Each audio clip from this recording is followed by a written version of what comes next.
Alright, what's going on, everybody? Back at it again.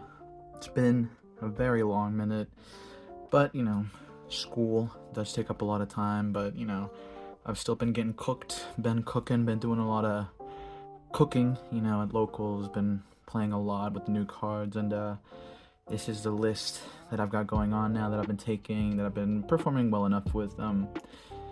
The extra deck, not the extra deck, the side deck, I'm sorry, could use some work. I'm still waiting on a couple cards like Lava Golems, some back row hate, stuff like that. I have been having a hard time with Labyrinth, but that's just because my side deck wasn't necessarily prepared for Labyrinth.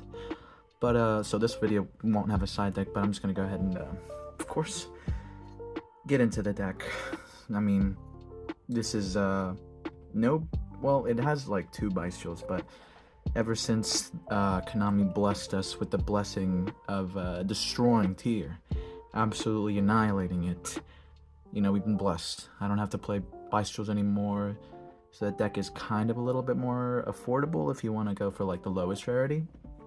But I'm going to go ahead and get into it. Starting it off, of course, same as always.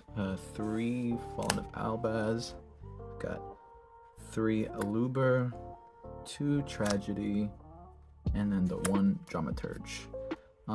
Again, I like Albaz at 3 because you can summon it with either a fusion deployment or it's really good in the Tier matchup.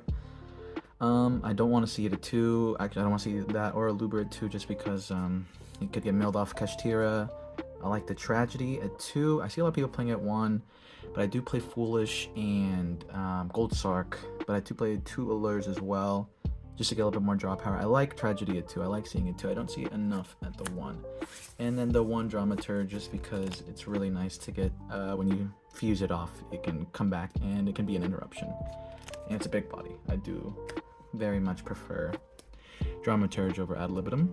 I've got 2 Tri-Brigade Mercurier. 1 is used for a summon of Rinbrum, the new fusion summon. And then the other one you add off of either the fusion that you send to the grave off of Mirror Jade, or the new Cartesia fusion monster, or you add it off of Branded Lost. Playing 1 Cartesia, I only like play it at 1. I never want to see it more than 1, because you can just summon off the deployment you play. I think 1 copy is enough. To go along with that, you got the 1 Albion. That's it for the Albaz stuff. Playing 2 Edge of Chain. I am still playing the Patchwork Engine because it unclogs your hand really well. If they ash the Branded Fusion, it kind of hurts, or if they imperm the Aluber, this deck is a little bit more fragile now with hand traps being a little bit more relevant, but the Patchwork Engine is really nice to unclog your hand. And then just the 2 Bestials. 1 Serenir, then 1 Lubellion to search Serenir. I mean, just another target to send off a Branded Fusion for the Lubellion. Really cut it down just because, again, since Tier isn't that prevalent, you don't really want to clog your deck up with Bestials. Moving on to hand traps. Playing 3 Ash and 2 Nib. And then now I'm bringing back the Expulsion. Again, no one's playing Bestials, so the Disciple goes off more often than not. It's usually game when I summon it, and it's super easy to pull off. The Nibiru hits pretty much anything, especially Cash. And then the Ash is really good against a mirror match. Labyrinth off of the traps. It's just really good stuff. Now for the spells. Of course, the best card in the deck, 3 Branded Fusion.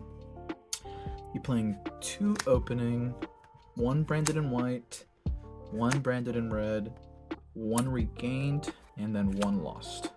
The Regained is just really good for the grind game, just to keep drawing. You're not really going to be summoning the Bestial, just because you don't play that many, but it's a good card just to draw. A Lost, again, just so they can't respond. White is to fusion summon, and then you can add it back to your hand at the end phase if it was used to proc the effect of Fallen of Albaz. But these, again, pretty straightforward, pretty good ratios, in my opinion. Playing 2 fusion deployment. You could play it at 3. I personally like it at 2 because I don't want to see it too much. Again, like I said, still playing the Patchwork Engine, so 2 Patchwork, 2 Poly. For the draw power, playing 2 allures, and then to send the tragedies, 1 Sark and then 1 Foolish. And then finally, to round everything off, the 2 traps, 1 banishment and then the 1 expulsion. Not playing the beast because you don't really need it, it's not necessary, and you're playing a lot less bestial, so you're not going to see it as often. So that's going to be it for the main deck. Moving on to the extra deck. Not too much has changed here. Pretty straightforward ratios. Playing 2 Jade, 2 Albion, and then the 1 Lubellion. Standard, nothing crazy there. For the new fusions, you've got the Cartesia fusion and the 1 Rinbrum. Again, you don't want to play using more than one because you don't really need it. You know, usually you just go into them once and that's it. This guy dumps a level 6 or higher lighter dark to the grave, so you're either going to be sending Lubellion, Serenir, or Albion or Brigand, I'm sorry. And then the Rinbrum just is a negate for an extra deck monster, and it is also a bounce. These are really nice. You're going to be summoning that with the Mercurier. Playing 1 Masquerade. I'd really like to play 2 because I still dislike Flu, but 1 is good for now. 1 Quertus and then 1 Priscinion to summon off of the Cartesia fusion. This guy is really good. I really like summoning an extra deck monster, my opponent's extra deck monster, and then if I attack, you deal the highest value of either attack or defense to your opponent. Keep in mind you can only use 1 of those effects per turn, but it's still really nice. The 1 Brigand, I usually just send that to add the Charbrigand Mercurier to hand during the end phase, but if you run out of branded fusion summons, you could always go into that with the level 8, send in a Nibiru and a Fallon of Albaz, and you're good to go. Finally, not finally, you got the Super Poly targets. 1 Starving Venom, 1 Garura, and then the 1 Dragosapelia. The Super Polys are in the side deck, but again, I'm not going to be showing that too much just because not complete yet, so maybe in another video when it's good to go, a combo video of sorts, but right now, these guys are pretty straightforward. I want to fit Muddragon into the swamp, but I'll get around to that. And then finally, 1 Guardian Chimera. This is getting reprinted in Maze of Memories, so it'll be a lot more affordable, hopefully, that and Baron. But that's gonna be it, yeah. If you have any comments, any other stuff that you'd like to see, any recommendations, because again, this deck, it's very, I don't know if I say flexible, but it has a lot of room for interpretation. So if you have any cards that you think would be better in it to make this better, you know, anything like that, feel free to let me know in the comments below. That'll be in, and hopefully I will be posting a lot more often. But thanks for watching. Have a good one.